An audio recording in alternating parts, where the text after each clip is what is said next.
SIT അന്വേഷണ ഉദ്യോഗസ്ഥരുടെ മുൻപാകെ പ്രതികളും ഹാജരായിരുന്നു. അപ്പോൾ പ്രതികളെ അറിയാൻ വേണ്ടിയാണ് ഇന്ന് ഞങ്ങളെ ഇവിടേക്ക് വിളിച്ചത്.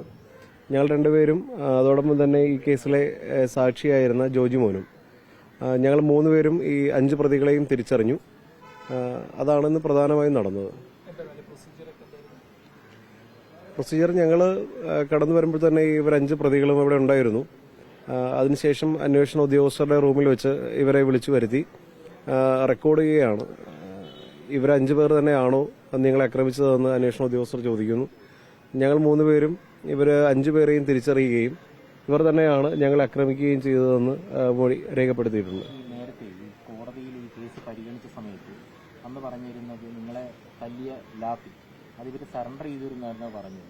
പക്ഷെ അത് മനസ്സിലാക്കുന്നത് ഇതുവരെ SITക്ക് അത് കണ്ടെത്താൻ സാധിച്ചിട്ടില്ല എന്ന്. അങ്ങനെയാണെങ്കിൽ അത് പ്രതിഭാഗം കോടതിയിൽ കള്ളം പറഞ്ഞത്.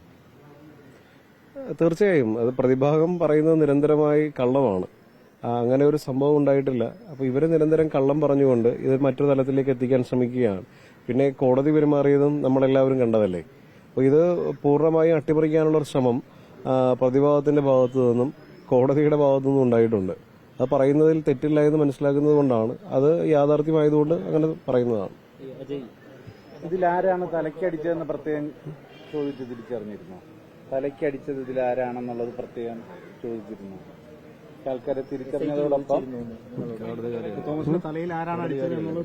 അത് കോടതിയിൽ നിൽക്കുന്ന ഒരു കാര്യമായതുകൊണ്ട് അതിൽ പ്രതികരിക്കാൻ കഴിയില്ല എന്നുള്ളതാണ് നമ്മുടെ ഒരു